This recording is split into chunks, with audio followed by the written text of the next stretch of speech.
My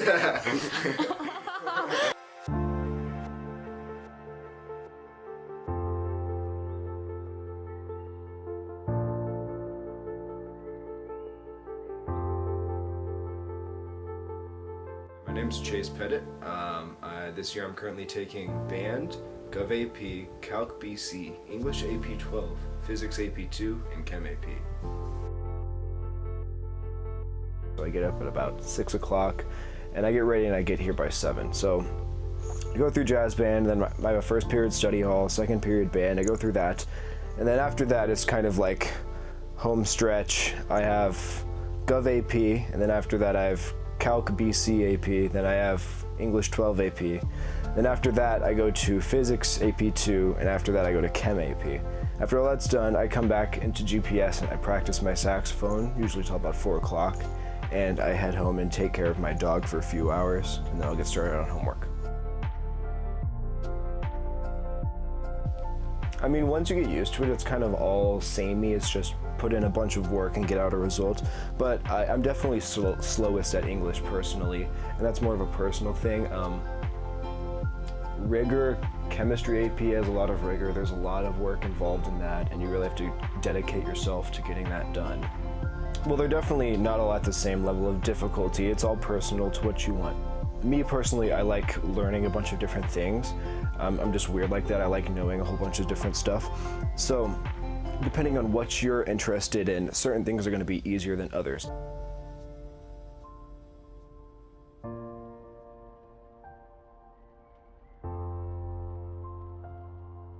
Physics 2, you have all these formulas that you have to memorize and how to use those. And I'm more interested in that, and I find that easier to pick up. So there's going to be a differentiation between what's hard to you, just depending on what you're interested in. If you're interested in science, pursue science. If you're interested in math, pursue math, English, whatever you want really, and you'll find that the classes will kind of cater to you. Back.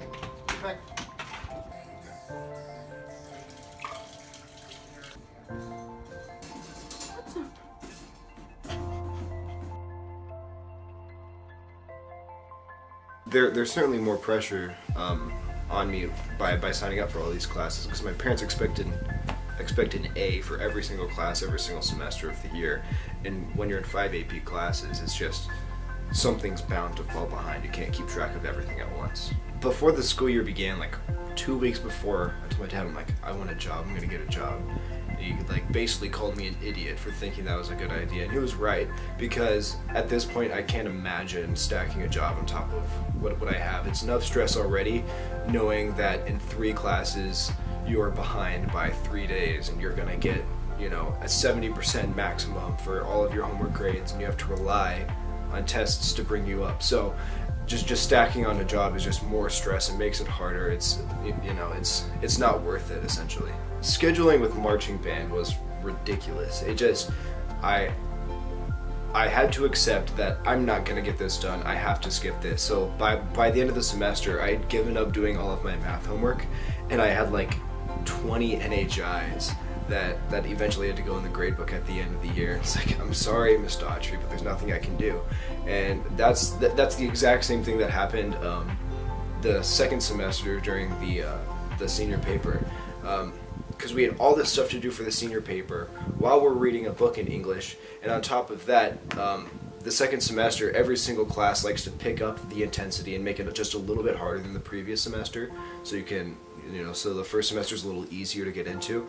So second semester, you just get hammered with work. For sleep, I kind of don't budge on, like, I'm going to bed by 12, and I kind of set that rule, unless like it's like a senior paper and I have to stay up, or it's a huge summative grade, I kind of draw the line at sleep, because if I don't have enough sleep for the next day, then it's going to make that next day harder and I can't focus and I'm not as motivated, so I'm going to do worse in all my classes when I really need to focus the most. So yeah, I can't not get sleep.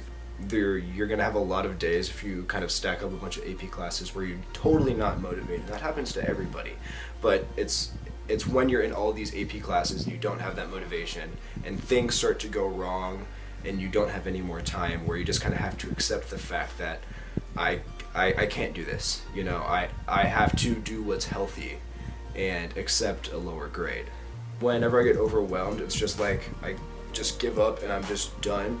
And my parents really try to keep me in line and keep me working, because they know that the only way that I'm going to get through all of the work is to just sit down and do it. That's the only thing that's really going to ever get rid of your stress, is just getting things done.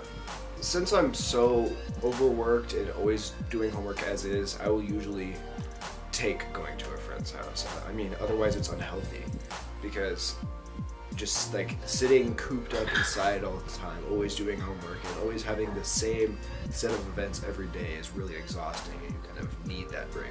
So whenever you're thinking about taking an AP class, if you're going to be a junior, you're going to be a senior, don't think that every single AP class is super hard, because it's not. It's just more work than the other class. You just have to put more into it to gain more understanding, and that's actually really rewarding.